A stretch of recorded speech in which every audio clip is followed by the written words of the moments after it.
Now, one of the biggest faults I see in the downswing that players do is lifting their trail heel early, just like this. Now, that movement can cause an array of mishits. It can cause you to early extend. So it's a movement that we really don't want to do at the wrong time in the downswing there. So in this video, I'm going to show you exactly how you need to move your trail heel to be a much more consistent golfer. So I'm Jonathan Chown with JChownGolf. Let's dive right into it. So like we said in the intro there, lifting your trail heel early in the downswing can cause a lot of problems going from there. But this is going to be a thing in the golf swing that you wouldn't have thought, quite a lot of you out there, that this is a problem at all. Because you might see players out on tour, like let's say Justin Thomas, for example, do this move. And we're going to explain in this video how Justin Thomas does that and how it's not really achievable for that many golfers out there. So really, when we are lifting up that trail heel early, that's going to cause, like we said, an array of mishits. Because when we lift that trail heel early, you can see how that forces the right hand side of my body in front of me. It forces it out closer to the golf ball.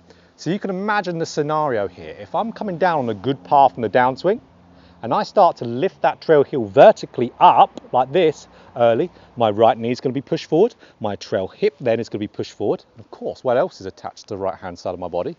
My right arm. So that means golf club's going to go forward as well. Then my path that was good has now diverged and gone off to now it's outside the ball line. So you can see I could hit a shank very easily. So this is a very, very common cause to a shank. Extremely common shank cause. But it's also creating an environment where I've had two swing paths to some extent.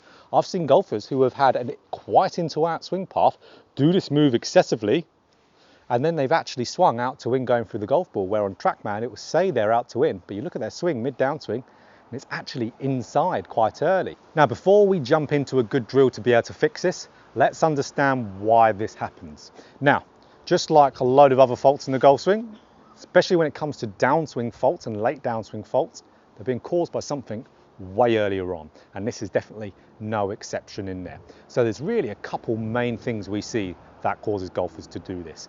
One, we'll go through it through a brief version, because I'll put a card up here for a video that is about common reasons to why you early extend, because this is very common to why you would early extend as well. Because you can imagine when the trail heel lifts up, the right pelvis moves forward, side of the pelvis, that will of course be an early extension movement because it's moving away from the tush line there. So that video will be brilliant for this as well, a little bit more in depth in these 2 points.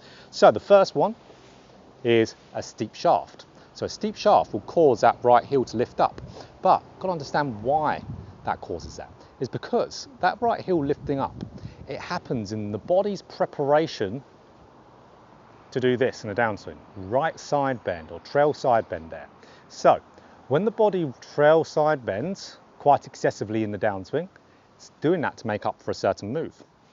So you can imagine if I've got a steep shaft, adding in a lot of trail side bend will actually shallow the shaft out quite late. So it's a coping mechanism to some extent of the steep shaft to try and get you to hit the ball to your target. But we know if we do that, rotation will stop, we're going to flip through the golf ball. So it shallows out your downswing a little bit later. Second reason we see quite a lot of players do it, and there are far more than just two reasons, that's for certain, will be a lack of lead arm depth or lack of hand depth at the top of your backswing here. So we've got to remember, more depth we have, more behind us, the lower the left arm, less, more on top.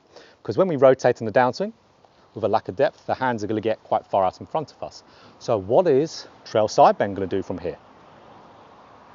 It's going to get that club shallowing out. It's going to get that club more on path. So you can see my trail heel will, one, always lift when I do excessively trail side bend, but a lot of players, trail heel will lift up to make up and to really make sure that the body can excessively trail side bend. So that's where it's a very hard move to do and rotate through the golf ball at the same time. But it's not impossible, because it's exactly what Justin Thomas does. He does that exact reason. He has a massive lack of depth at the top of his backswing, where his left arm is very high and his hands are very much on top of the body.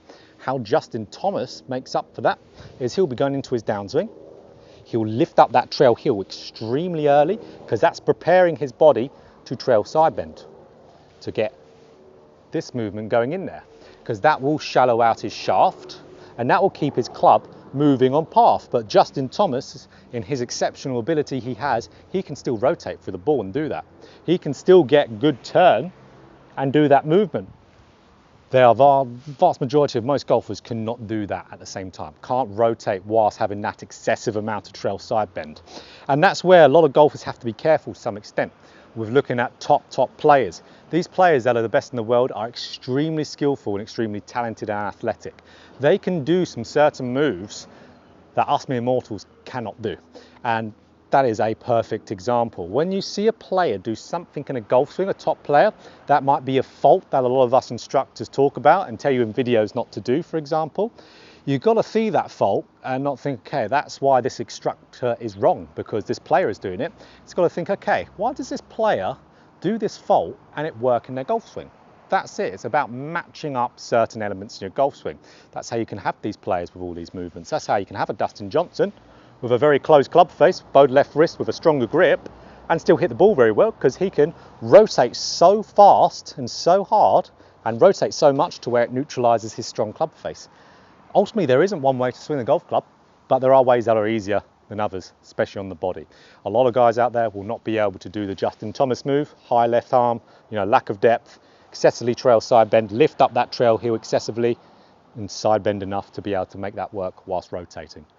Very, very difficult to do. If it was easy, everyone would be certainly doing it, that's for sure, with Justin Thomas's success. So if you are really struggling with rotation in the downswing, we're in luck because I've been making a course recently called the Ultimate Guide to Rotation in the Downswing, and it's now live on an app called Skillist, and Skillist is the platform, the app which I do all my online coaching on. But there is also a little section on my profile which is for online courses, and when you click that, you're going to see the Ultimate Guide to Rotation in the Downswing is going to be on there. So you can purchase that, and everything you want to know about rotation and really having a coaching level of knowledge on rotation will be in that course, because that is what you need, to be perfectly honest, to be able to rotate efficiently in the downswing. You have to have the knowledge of one, what you need to do, and two, how to apply it to your golf swing. So there is really everything you need to know in that course. So there'll be a link down in the description there to download the app, and all you need to do is search my name, Jonathan Chown. You'll find my profile, and I'll put up a little thing here which I would put up through this section of exactly how you get to that section. So let's get straight into a drill here, guys, to be able to fix this issue, because like we said, it's very hard to be able to match all these bits up to be able to make this movement work.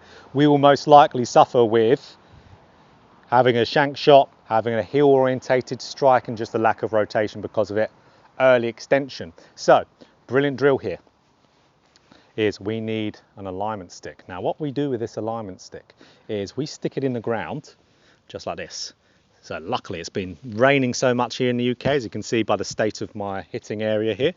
It's not in a good shape, but luckily it's easy to stick alignment sticks in the ground. So what we need to do here, you can see I've just stuck it in the ground just behind, or just in front of my knee there. So we're going to see happen from here. As soon as you lift up that trail heel too much, you're going to hit this stick with your leg. So either with your leg or your knee, depending on how high you've got it. Doesn't really matter how high you've got it, just needs to be covering your trail leg there. So if I lift up that trail heel excessively, I'm going to hit this stick. So what I want to do, I want to swing through the shot whilst missing that. Going to have a much better trail foot movement. I'm going to start banking my trail foot onto its side rather than going up, which is going to help me aid myself through getting pressure onto the lead side and rotating through the golf ball efficiently there. So this could be a very, very good drill. And even if I'm someone that just generally struggles with early extension, this is going to really help me as a good drill as well. So I want to hit some shots here. General distance between the stick and your knee or your leg is about kind of like a side of a hand's distance would be fine. And then just hit some little shots first and just feel comfortable with it, and just feel comfortable not hitting it. So that's going to really encourage a very different movement of your trail leg there. So once you feel more comfortable and you feel like you can do it, obviously build up that swing length, really build it up there. So I do a fuller swing. And for me, you know, I don't struggle with this area at all in my golf swing. I've always managed to bank that foot over, not lift it up, but I find this quite difficult and I don't struggle with this. So really imagine if you really did struggle with this problem. Give yourself a little bit more room to start off with, and then make it harder by getting closer to it. But that's going to really encourage so many good things, even if, like we said, you're just an early extension guy. do a lot of this drill, it's going to help massively. So there we have it. If you can do that drill there, that will encourage a much better trail heel movement. And like we said with the root causes, you've got to find out why you're doing it specifically. You've got to find out your little root cause. Is it a steep shaft? Is it a lack of lead arm depth? Like I said, I'll put it up here again, the video for 3 reasons to why you early extend, because they are very similar reasons to why you do this, because it is an early extension move there. So if you enjoyed this video, click that like button. And if you want more golf instruction just like this, hit the subscribe button and hit the bell button too to be notified every time I put out a video. So get working on this and have a better trail heel movement.